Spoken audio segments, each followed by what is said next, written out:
Alright, so before we can do anything on the guitar, of course, we have to get into tune.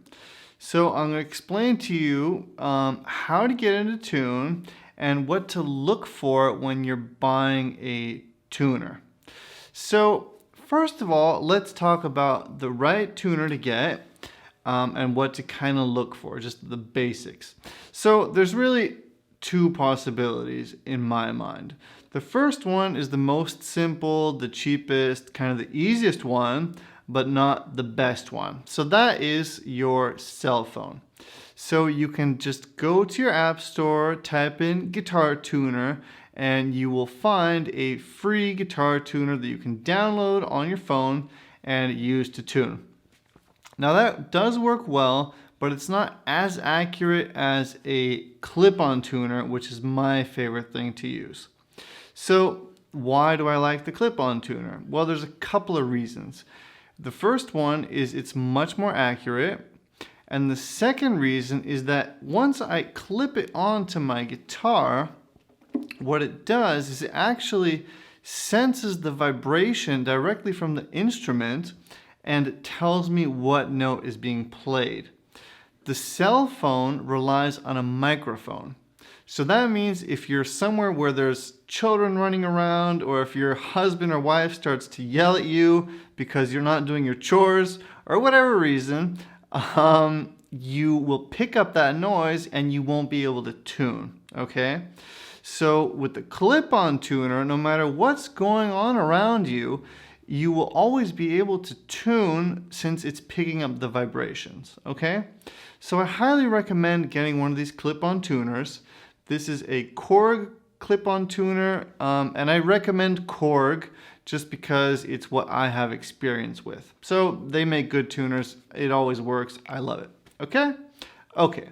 So now let's talk about literally getting your guitar into tune. So there's a couple of things that you're going to have to kind of look out for.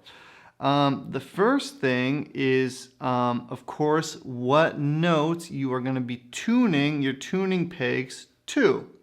And what I want to do now is give you this little riddle so you'll have an easy time remembering it. Okay? So it goes like this.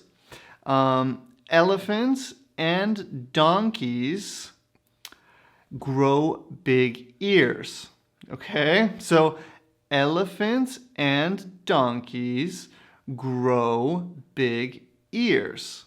All right. So what I want you to do now is just kind of visualize that just for a second, just so it can kind of really stick as a visual image in your head, because you won't forget it. So just try to plant that visual image of elephants and donkeys with big ears and you'll always remember it. Okay? So one more time. Elephants and donkeys grow big ears. Okay? So that means that we're going to be tuning the 6th string to the note E, the 5th string to the note A, the 4th string to the note G, D. See, even I'm getting confused here. E, A, D, G, B, E. Okay? Elephants and donkeys grow big ears. All right?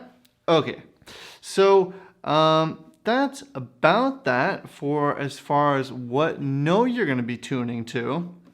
The next thing that you're going to have to kind of know is what direction to turn the tuning pegs in order to either raise or lower the pitch of the note. Okay?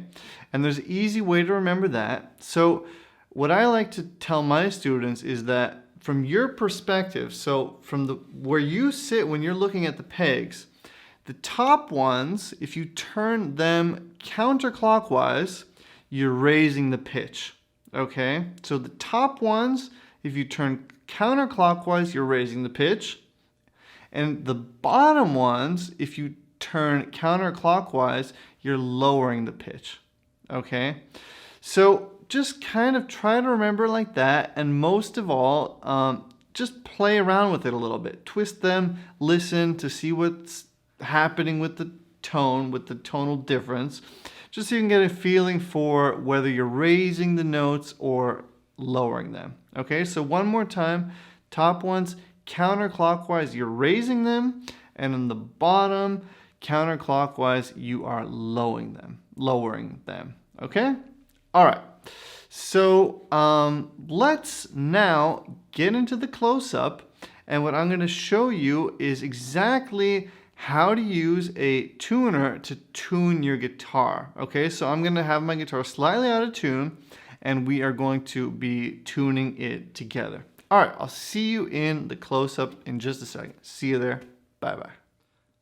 Alrighty, so welcome to the close-up. So as I said, we are going to be doing elephants and donkeys grow big ears. So E-A-D-G-B-E. I'm starting off on my E now. So what I'm going to do is I'm going to play the note, and you can hear I'm letting the note ring. I'm not stopping it from ringing. Okay, so I'm playing the note, letting it ring, and now I can see that it's low. So what I want is for that little arrow there to go up to the middle. Okay, and you can see it's lower than the middle. So that means I'm going to turn counterclockwise while the note's ringing, and slowly. You're not going to do a major turn. You're just going to do a slow turn, just kind of with feeling. Okay, and now you see I went a little bit too high. So I'm going to go down just a little bit. And now you can see it's stopping in the middle. So that is perfect. One other thing that I want to point out here is that now you can see I have the note E. There's nothing in front of the E or behind it. Let me just show you this really quickly. So now you see there's an E with a little B sign after it. And that sign, that little B after the E, means that it's a flattened E. So that means it's lower than the note E. And I don't want that. Okay, so anytime you see the note that you're trying to tune to and a little sign either in front of it or behind it, it's not the note you want. You want the pure one. Okay, so I'm going to go up now. Oh, I turned the wrong one. Go up. Okay, now you see that little note's gone. And now I have a pure E. Okay. Let's do our, okay, now you can see there's a B with that little B there. Okay. So A, B, that means I'm too high. Okay, so I need to go from B down to A. So I'm just going to go down, and now you can see the A appears. And I'm going to go down a little bit more, and now we are in the middle. Okay, let's do D. You can see the note D is here, but I'm still low, so I'm going to go upwards with it. Okay, G, a little bit low. We're going to go up. And let me just show you what happens if you go over the G. See that little sign now? That means we have a G sharp. So that means we're a half step above G, and we have to go down. So with the E sign, we had the E with the little b, and the B means that it's flat, that it's lower, and that we have to go higher. And here with the G, you see this other sign here, and that means that we're too high, so we have to go lower. Okay, so I'm going to go down now. Oh, sorry, I was turning the wrong one. It's hard to talk and tune and think about these things at the same time. So I'm at the D. Now we're on the G sharp. We're going to go down to the G. See that? Now I have pure G. B next. Nice and in the middle. And then the last one is E. You can see it's a little bit high. We're going to go down. Okay, and now I'm just going to retest it one last time. So I'm going to play the E string, the low E string. Perfect. The A string. Perfect. The D string. Perfect. G, B, E. And you can see there's no sharps or no flats. So that's exactly what we're going for. Okay? So I really hope that this makes sense and that you're able to get your guitar into tune using this video. All right, let's move on to the next lesson now, where I'm going to be showing you all kinds of different cool things. All right, I'll see you there. Bye-bye.